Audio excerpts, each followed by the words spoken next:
যখন আমরা ইতিহাসের পাতাগুলি উল্টাই তখন এক অদ্ভুত রহস্য আমাদের ভাবিয়ে তোলে। সভ্যতার সূচনাকাল থেকেই মানুষ যুদ্ধের মাধ্যমে নিজেদের অস্তিত্ব টিকিয়ে রাখতে এবং বিজয় অর্জন করতে অসংখ্য কৌশল ও অস্ত্রের আশ্রয় নিয়েছে। প্রাচীনকালে এমন অনেক প্রযুক্তি এবং অস্ত্র উদ্ভাবিত হয়েছিল যা কেবলমাত্র সেই সময়ের জন্য ভয়ঙ্কর ছিল না, বরং আজও তাদের কথা শুনলে আমাদের গা শিউরে ওঠে। আজকের এই ভিডিওতে আমরা সেই সব প্রাচীন অস্ত্র নিয়ে আলোচনা করব যা শতাব্দীর পর শতাব্দী ধরে শক্তি, ক্ষমতা এবং ধ্বংসের প্রতীক হয়ে থেকেছে। তাই ভিডিওটি স্কিপ না করে শেষ পর্যন্ত দেখতে থাকুন। আমাদের অনুসন্ধানের প্রথম ধাপ ভারতীয় পুরাণে, যেখানে ব্রহ্মাস্ত্রকে সর্বশক্তিমান এবং সবচেয়ে ভয়ঙ্কর অস্ত্র হিসেবে বিবেচনা করা হতো। এটি ছিল দেবতাদের দান করা এক মহা শক্তিশালী অস্ত্র, যা একবার নিক্ষেপ করা হলে সব কিছু ধ্বংস হয়ে যেত। প্রচলিত বিশ্বাস অনুযায়ী ব্রহ্মাস্ত্র একবার ছোড়া হলে তাকে প্রতিহত করার মতো কোনো উপায় থাকতো না এবং এটি পুরো পৃথিবীকে ভস্ম করে দিতে পারত। মহাভারত এবং রামায়ণের মতো মহাকাব্যে এই অস্ত্রের ব্যাপক বর্ণনা পাওয়া যায়, যার বিধ্বংসী ক্ষমতা সম্পর্কে স্পষ্ট ধারণা দেয়। রোমান বাহিনী তাদের সামরিক কৌশল, অসাধারণ বুদ্ধিমত্তা এবং আধুনিক অস্ত্রের সাহায্যে বহু রাজ্যকে দখল করেছিল। তাদের সবচেয়ে বিধ্বংসী অস্ত্রগুলির মধ্যে একটি ছিল ব্যালিস্টা। এটি ছিল এক দৈত্যাকার ক্রসবো, যা বিশাল পাথর এবং লোহার গোলা ছুঁড়ে শত্রুর সেনা এবং দুর্গের দেওয়াল গুঁড়িয়ে দিতে পারত। ব্যালিস্টার লক্ষ্যভেদ এবং বিধ্বংসী শক্তি এতটাই ভয়ঙ্কর ছিল যে শত্রুদের পক্ষে তা ঠেকানো কঠিন হয়ে পড়ত। এটি বহু দূর থেকেই শত্রুদের দুর্গ এবং প্রতিরক্ষা ব্যবস্থাকে সম্পূর্ণ ধ্বংস করতে পারত। প্রাচীন গ্রিক যোদ্ধাদের হাতে একটি অনন্য ধরনের তলোয়ার ছিল, যাকে চক্রীয় তলোয়ার বা সাইথিয়ান তলোয়ার বলা হতো।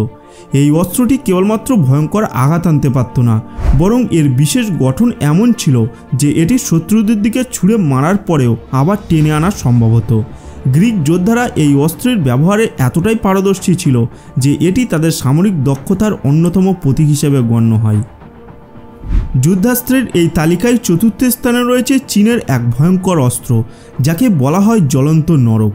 প্রাচীন চীন যুদ্ধবিদ্যায় নিজেদের এক স্বতন্ত্র পরিচিতি তৈরি করেছিল, যেখানে আগ্নেয়াস্ত্র ব্যবহারে তারা এক নূতন মাত্রা যোগ করেছিল। এই বিশেষ বোমাটি বারুদ এবং ধাতব কণার সংমিশ্রণে তৈরি হতো, যা বিস্ফোরণের সময় বিশাল ধ্বংসযজ্ঞ চালাতে পারত। এই বোমা শত্রুদের উপর নিক্ষেপ করে বিশৃঙ্খলা ও ধ্বংস সাধন করা হতো।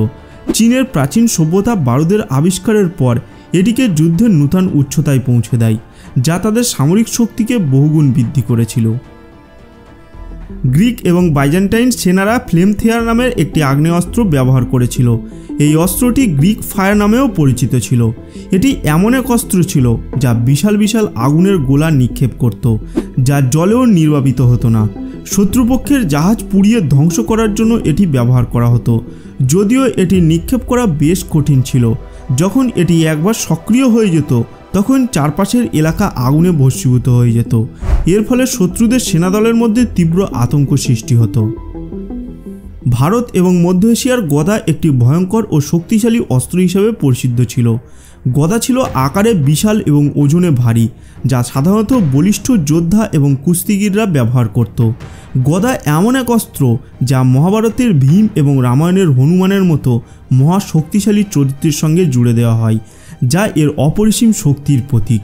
এটি এতটাই বিধ্বংসী ছিল যে কেবলমাত্র এর একটি আঘাতেই শত্রুকে সম্পূর্ণ ধ্বংস করে ফেলা যেত।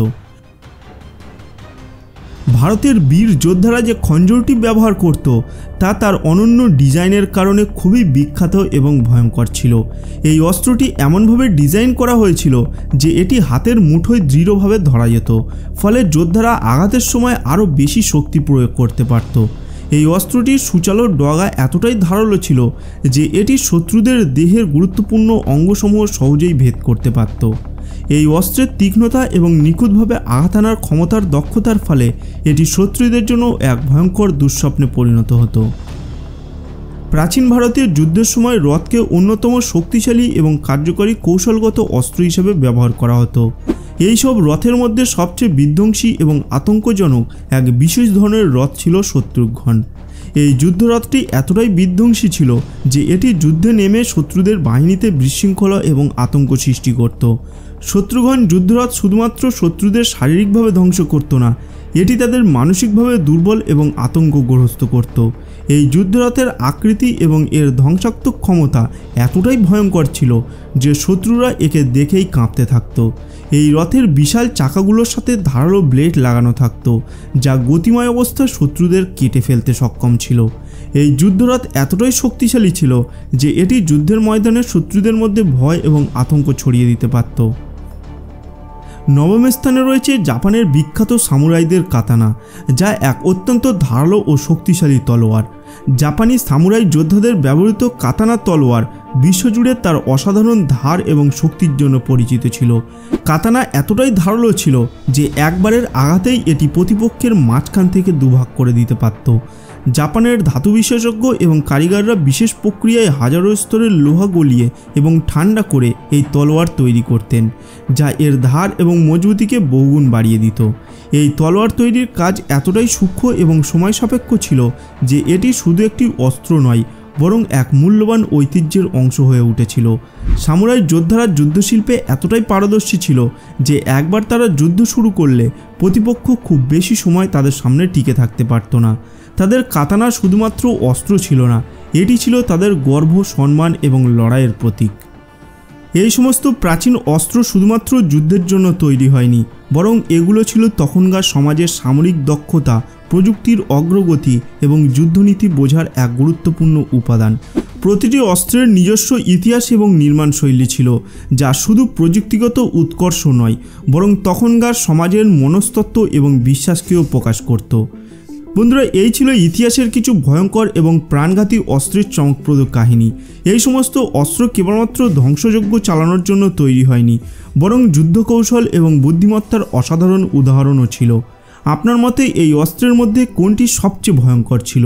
আপনার মতামত জানাতে কমেন্ট করুন, এবং যদি ভিডিওটি ভালো লেগে থাকে তাহলে আমাদের চ্যানেলটি সাবস্ক্রাইব করে আমাদের পাশে থাকুন।